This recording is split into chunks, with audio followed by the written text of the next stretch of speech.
yang dilakukan oleh Rasulullah ketika ingin menggali parit itu, di mana beliau pun juga turun padang di dalam menggali galian parit untuk menjadi penghalang kepada laluan kaum musyrikin memasuki kota Madinah.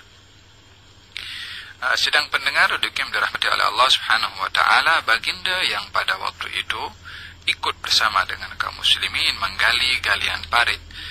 Baginda Rasulullah sallallahu alaihi wasallam bersama dengan kaum Ansar dan juga Muhajirin membacakan syair atau al-irtijaz. Ada dalam istilah dahulu bila mana seseorang itu untuk membangkitkan semangat dalam satu gotong royong atau kerjasama satu dengan yang lain dengan membacakan syair yang isi kandungannya itu membangkitkan semangat kerja, maka itu dinamakan al-irtijaz. Maka kaum muslimin pada waktu itu yang bekerja gotong royong, bekerja sama menggali parit, mereka mendendangkan irtijaz, syair-syair atau sejenis bukan nak dikatakan lagu, tapi syair yang dibacakan untuk membangkitkan semangat kerja mereka. Mereka berkata, nahnu alladhina bay'u Muhammadan 'ala al-islami ma bagina abadan. Kami ini adalah orang-orang yang berbaiat kepada Nabi Muhammad sallallahu alaihi wasallam dengan dalam agama Islam selama-lamanya, selagi kami ada, kami tetap akan berpegang kepada baiat itu. Maka diulang-ulang kalimat itu demi membangkitkan semangat kalau apa yang sedang mereka lakukan pada waktu itu ketika menggali parit itu adalah demi menegakkan Islam, bahagian daripada isi kandungan baiat kepada Nabi Muhammad SAW dengan patuh kepadanya di dalam memerintah, menyuruh untuk membuat galian parit itu. Maka ungkapan-ungkapan itu yang menambahkan semangat mereka untuk bekerja, sehingga keletihan mereka itu tidak lagi terasa dengan membangkitkan semangat di dalam hati dan jiwa kaum muslimin. Baginda pun pada akhirnya merespon kepada kata-kata kaum muslimin pada waktu itu dengan memberikan lagi semangat kepada kaum muslimin, mengatakan, Allahumma innahu la khaira illa khairul akhirah fabarik fil ansar wal muhajirah. Ya Allah, sesungguhnya tiada kehidupan yang hakiki kecuali ya Allah, sesungguhnya tiada kebaikan yang hakiki kecuali kebaikan di akhirat. Semoga Allah memberkati kepada kaum Ansar dan juga kaum Al-Muhajirin. Maka itu lebih lagi memberikan semangat padu kepada kaum muslimin daripada kalangan Muhajirin dan Ansar untuk bekerja sama di dalam menggali parit itu.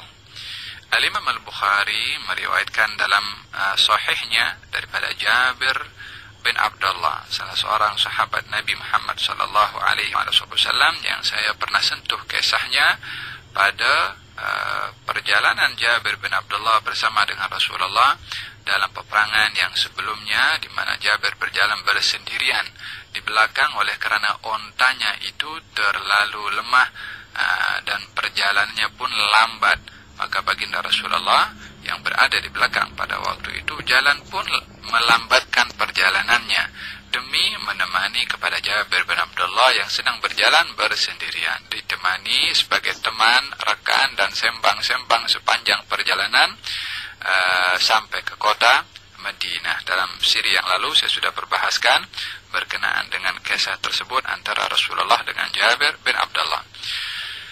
Dalam Sahih Al-Bukhari, hadis diriwayatkan daripada Jabir bin Abdullah, ia berkata, sesungguhnya kami ketika menggali parit, kami mendapati satu kudyah. Kudyah ini batu besar yang menghalang atau memberatkan kepada kaum muslimin untuk memecahkan batu itu agar supaya batu itu tidak menjadi penghalang di dalam galian yang sudah ditetapkan dan dirancang oleh Nabi SAW. Maka pada waktu itu ketika mereka ingin memecahkan batu itu tak sanggup, mereka datang kepada baginda Rasulullah sallallahu alaihi wasallam. Kemudian baginda bersabda, "Ana nazil." Saya akan turun, saya yang akan pecahkan itu batu. Sidang pendengar Radio Kim dirahmati oleh Allah Subhanahu wa taala, kita melihat bagaimana ketaatan dan kepatuhan kaum muslimin pada waktu itu menggali parit ketika mendapati satu penghalang batu besar yang tak boleh dipecahkan. Mereka boleh berijtihad pada waktu itu untuk mengalihkan garis panduan yang sudah ditetapkan oleh Rasulullah untuk mengelak daripada batu yang besar itu yang tak boleh untuk dipecahkan. Yani jadi dia punya bentuk plan galian itu akan berubah daripada apa yang sudah ditetapkan oleh Rasulullah, disebabkan oleh karena menghadapi halangan ketika menggali. Tapi tidak yang demikian dilakukan oleh kaum muslimin. Dalam hal-hal yang beberapa perkara yang kaum muslimin itu melihat apa yang sudah ditetapkan oleh Rasulullah, maka tidak akan diubah kecuali beliau sendiri yang mengubahnya. Maka kaum muslimin datang kepada Rasulullah dan memberitahukan kalau mendapati batu besar yang tidak boleh dipecahkan. Nabi pun merespon, "Saya akan datang, saya akan turun," kata Nabi sallallahu alaihi wasallam. Maka Nabi sallallahu alaihi wasallam turun dalam keadaan perutnya itu diikat dengan batu, yakni ada batu yang diikat dan diletakkan di perut, lalu diikat menggunakan ikatan untuk mengetatkan perut Nabi Muhammad sallallahu alaihi wasallam. Itu adalah merupakan satu keadaan yang terjadi, yang berlaku kepada baginda Rasulullah, yakni sebagai ungkapan akan lapar yang sangat dirasa oleh Nabi sallallahu alaihi wasallam, sehingga beliau itu mengetatkan perutnya dengan batu karena terlalu lapar, sehingga kalau diketatkan perut itu tidak kembung ke depan, yang kalau kembung dia akan semakin terasa lapar, maka diketatkan oleh Nabi sallallahu alaihi wasallam. Ini perut seorang yang langit dan bumi merasa terhormat dengan kedatangannya. Ini perut seseorang yang pernah ditawarkan oleh Allah Subhanahu wa taala akan padang pasir Mekah itu akan diubah untuk menjadi emas, akan tapi ditolak oleh beliau sallallahu alaihi wasallam. Beliau lebih suka untuk berada dalam kesederhanaan dan lebih suka untuk menjadi hamba yang ridha kepada setiap keadaan yang ditentukan oleh Allah Subhanahu wa taala. Tidakkah beliau itu mampu untuk berdoa seperti doa Nabi Musa alaihissalam untuk diturunkan al-manna was-salwa yang diturunkan oleh Allah kepada Nabi Musa untuk Bani Israel? Tidakkah beliau mampu untuk berdoa seperti Nabi Isa untuk diturunkan makanan hidangan daripada langit, yang Nabi Isa berdoa diturunkan pun oleh Allah Subhanahu wa taala makanan itu daripada langit dan dihidangkan kepada kaum Kristen atau pengikut Nabi Isa pada waktu itu? Nabi Muhammad sallallahu alaihi wasallam mampu untuk berdoa yang demikian, tetapi baginda mempunyai message tersendiri kepada umatnya untuk menyampaikan, memberitahukan bahwasanya keadaan yang akan dialami oleh umat Nabi Muhammad sallallahu alaihi wasallam, teladannya itu ada kepada keadaan baginda Rasulullah sallallahu alaihi wasallam. Mereka yang hidup susah tidak sesusah Nabi Muhammad sallallahu alaihi wasallam, tapi dalam hidup susahnya Nabi pun tidak pernah baginda Rasulullah menggunakan tindakan-tindakan yang dilarang oleh Allah Subhanahu wa taala. Beliau lebih suka untuk menjadi hamba yang ridha dengan ketentuan Allah Subhanahu wa taala. Maka dengan demikian baginda Rasulullah sallallahu alaihi wasallam, batu yang diikatnya itu nampak kepada kaum muslimin, sementara kaum muslimin pada waktu itu sebahagian pun juga meletakkan batu di perutnya. Dalam satu sandaran riwayat dinyatakan kalau seorang sahabat datang kepada Rasulullah dan menunjukkan kalau perutnya sudah diikat dengan batu karena terlalu lapar, maka baginda Rasulullah SAW membuka perutnya, didapati ada 2 batu kanan dan kiri. Diikat perut Nabi SAW dengan batu tersebut, maknanya lapar beliau 2 kali ganda daripada lapar kaum muslimin yang pada waktu itu sebahagian daripada mereka mengikat dengan 1 batu. Sidang pendengar Radio Kim dirahmati oleh Allah Subhanahu wa taala, alangkah besar nikmat yang diberikan oleh Allah Subhanahu wa taala kepada kita dengan pelbagai kenikmatan yang dalam hidup kita ini tidak ada di antara kita atau sebahagian daripada kaum muslimin secara amnya yang merasakan kesusahan seperti yang dirasakan oleh Rasulullah sallallahu alaihi wasallam. Wajib bagi kita untuk bersyukur kepada Allah Subhanahu wa taala akan limpahan nikmat yang diberikan oleh Allah Subhanahu wa taala. Sedang pendengar dikim dirahmati oleh Allah Subhanahu wa taala, baginda dalam keadaan demikian pun turun, yang pada akhirnya baginda sallallahu alaihi wasallam memecahkan atau memukul batu itu dan sehingga batu itu pecah. Ini dalam keadaan baginda Rasulullah dan kaum muslimin pada waktu itu 3 hari tidak ada makanan yang masuk ke dalam perut mereka. La ilaha illallah, 3 hari tidak makan. Keadaan yang begitu susah dialami oleh kaum muslimin, khususnya oleh baginda Rasulullah sallallahu alaihi wa ala alihi wasallam. Maka baginda Rasulullah ketika setelah memecahkan batu itu dan Sayyidina Jabir bin Abdullah melihat keadaan Rasulullah yang pada waktu itu mengikat perutnya dengan batu, Jabir bin Abdullah tidak dapat mengawal rasa kasihannya kepada baginda Rasulullah. Maka pada waktu Jabir bin Abdullah meminta izin untuk kembali ke rumahnya. Pada waktu itu, sedang pendengar dikim dirahmati oleh Allah Subhanahu wa taala, tiada sesiapa yang dibenarkan daripada kaum muslimin untuk meninggalkan kawasan tempat penggalian parit itu untuk kembali ke rumahnya kecuali meminta izin terlebih dahulu kepada Rasulullah. Maka pada ketika itu Jabir bin Abdullah meminta izin kepada Rasulullah untuk kembali ke rumahnya akan adanya hajat yang ingin diselesaikan di rumahnya. Baginda pun mengizinkan. Maka sampai di rumah, Jabir bin Abdullah bertanya kepada istrinya tentang apa yang disaksikan oleh beliau daripada Rasulullah sallallahu alaihi wasallam yang mengikat batu karena lapar. Maka Jabir bin Abdullah bertanya, ada makanankah di rumah kamu? Kata istrinya mengatakan, ada sedikit daripada gandum dan juga ada ainak. Ainak ini adalah anak kambing betina ya, yang masih kecil. Maka disembelih anak kambing itu dan istri Jabir bin Abdullah memasak gandum yang sedikit, diletakkan di dalam al-qidr, dalam bekas untuk memasak. Lalu Jabir bin Abdullah datang kepada baginda Rasulullah sallallahu alaihi wasallam sambil berbisik dengan mengatakan, tu'aimun li, gal ada sedikit makanan wahai Rasulullah, maka bangunlah kamu dan 1 atau 2 orang yang boleh kamu pilih untuk dapat kamu mencicipi makanan yang sedikit yang aku sediakan di rumah aku. Kata baginda Rasulullah SAW bertanya, kamhu, yakni berapa? Yakni berapa orang yang boleh saya bawa? Kata Jabir bin Abdullah, 1 atau 2 orang. Maka baginda Rasulullah SAW bersabda, kathirun tayyib, insyaallah itu banyak dan juga baik, yakni berkat.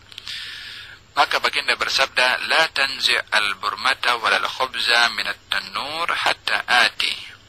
Baginda bersabda kepada Jabir, jangan engkau turunkan al-burmah. Al-burmah ini dia bekas untuk memasak daging. Adapun tanur itu adalah bahan yang dibuat daripada tanah untuk membuat roti, macam kalau di Malaysia kita mungkin nampak macam roti nan, itu punya tempat masak masaknya terbuat daripada tanah yang yang keras. Kata baginda Rasulullah, itu daging yang dimasak dan roti yang ada dalam tanur jangan diangkat daripada api, biarkan di situ sampai saya datang, kata Nabi SAW. Maka Jabir bin Abdullah pun setelah mendengar pesanan Nabi itu pun mengiyakan dan akan memberitahukan kepada istrinya. Kemudian baginda Rasulullah SAW menyuruh seorang untuk memanggil kepada muhajirin dan ansar, mengatakan, hai sekalian muhajirin, hai sekalian orang-orang ansar, kita dijemput untuk mendatangi jamuan di rumah Jabir bin Abdullah. Wahai sekalian mereka yang hadir dalam Khandak, kita dijemput oleh Jabir bin Abdullah untuk menjamu selera di sana. Jabir bin Abdullah lari cepat menuju ke rumah istrinya, memberitahukan kepada istrinya kalau baginda Rasulullah sudah memanggil kepada seluruh sahabat yang ada dalam Khandak yang jumlahnya begitu ramai itu untuk mendatangi rumah Jabir bin Abdullah. Jumlah sahabat pada waktu itu, kalau saya sebutkan sebentar tadi, ada lebih kurang ada 3.000 orang yang hadir dalam peperangan Khandak itu. Dijemput oleh Jabir bin Abdullah pada waktu itu yang menyediakan makanan hanya cukup untuk 2-3 orang.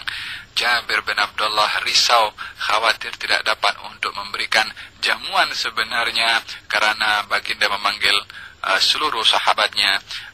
Jabir bin Abdullah memberitahukan kepada istrinya apa yang diberitahukan oleh Rasulullah. Maka istrinya bertanya, hal sa'alaka kam ta'amuk? Istri bertanya kepada Jabir, adakah Rasulullah bertanya kepada kamu makanan yang kamu sediakan cukup untuk berapa orang? Kata Jabir bin Abdullah, ya saya sudah beritahu. Istrinya menjawab, Allahu wa rasuluhu alam. Allah dan Rasulnya dia tahu macam mana nak buat dengan makanan itu. Sallallahu alaihi wasallam wa radhiyallahu anhu sahabati Rasulillah ajma'in.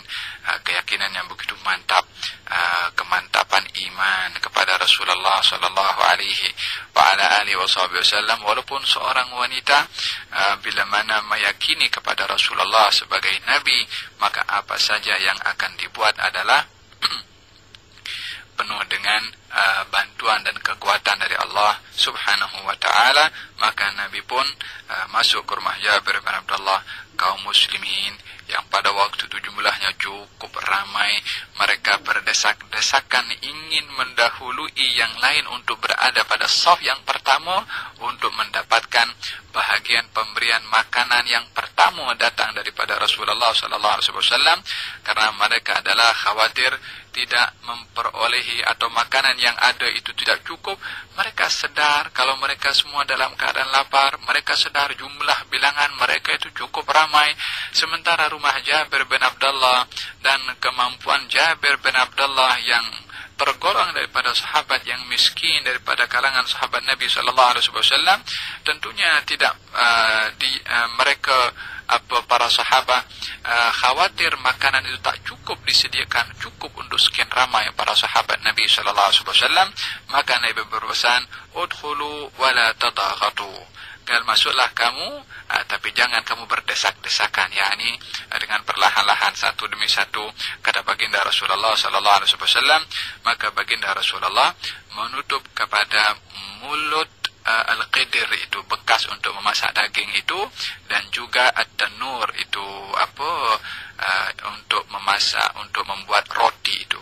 Mulut itu bekas itu ditutup oleh Nabi SAW. Sebahagiannya ditutup. Baginda Rasulullah mengambilkan macam ciduk untuk mengambil daging yang gandum yang daging yang dimasak, dan juga roti yang diambil. Setiap roti, potongan roti diambil oleh Nabi, dipotong. Di potongan roti itu diletakkan daging yang dimasak itu, yakni tak pakai pinggan pada waktu itu. Yang menjadi pinggan adalah roti itu sendiri. Rotinya agak besar, dipotong oleh Nabi.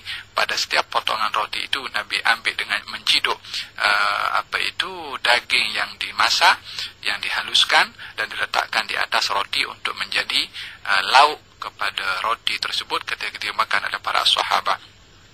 Setiap kali Nabi ambil roti, potong, ambil ciduk daging, potong roti, ambil daging, ciduk, terus sampai semua semua para sahabat Nabi sallallahu alaihi wa ala alihi wasallam mendapati daripada makanan tersebut, sampai secara keseluruhan kaum muslimin pada waktu itu sudah makan, bukan hanya makan, bahkan kenyang dalam makanan mereka itu. Mukjizat Nabi Muhammad sallallahu alaihi wa ala alihi wasallam, sehingga baginda bertanya siapa lagi yang belum. Ternyata ada tersisa pada waktu itu yang belum adalah Rasulullah, Jabir bin Abdullah dan juga istrinya. Maka Nabi mengambil sebahagian daripada roti-roti yang ada itu untuk dihadiahkan kepada orang-orang yang masih berada di Madinah situ, yang mereka juga lapar. Maka diambil daripada roti dan juga daging yang dimasak oleh istri Jabir bin Abdullah yang apinya masih menyala di bawah. Maka baginda memberikan kepada semuanya dan semuanya pun makan, sehingga last sekali adalah Jabir bin Abdullah, dan juga Nabi serta istri Jabir bin Abdullah pun mendapat bahagian. Kata Jabir bin Abdullah radhiyallahu anhu wa arda, fa'aksam billahi laqad akalu hatta taraku wansarafu. Semuanya makan kenyang sehingga mereka balik lagi ke Khandaq untuk menyambung kerja mereka. Wa inna burmatana la tahuttu kama hiya. Itu burmah, itu apa itu al-qidir, bekas yang untuk memasak daging masih tetap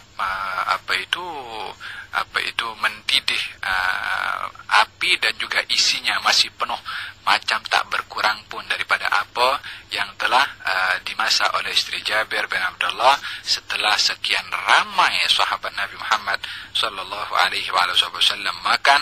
Bahkan at-tanur itu bekas untuk memasak roti pun, rotinya pun kekal masih banyak berada di situ sallallahu alaihi wasallam.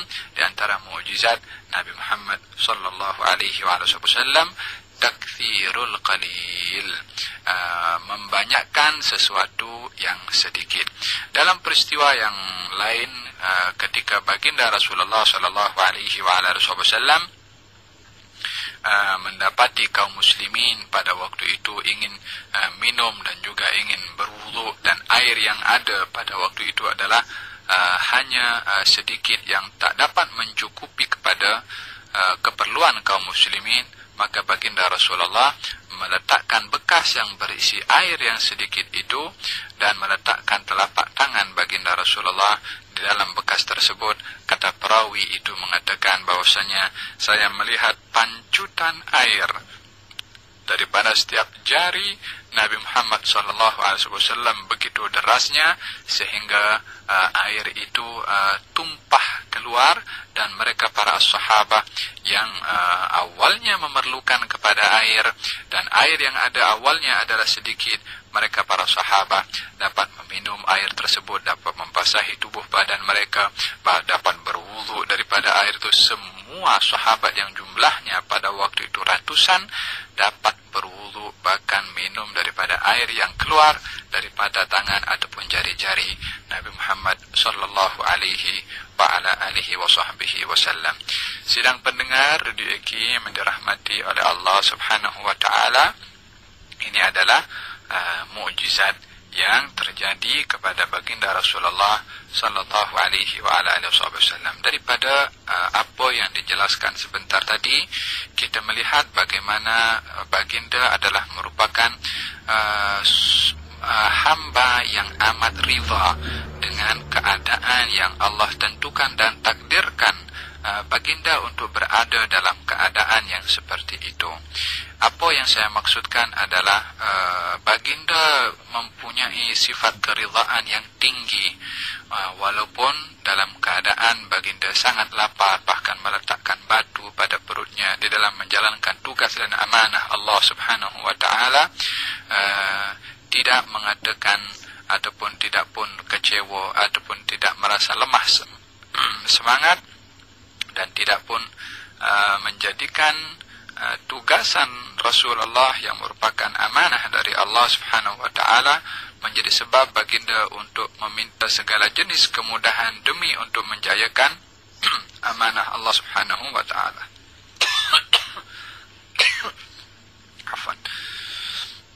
Akan tetapi beliau lebih memilih kepada keridhaan keridhaan di dalam tugasan yang telah ditugaskan oleh Allah Subhanahu wa taala kepada baginda Rasulullah sallallahu alaihi wa ala alihi wa sahbihi wasallam.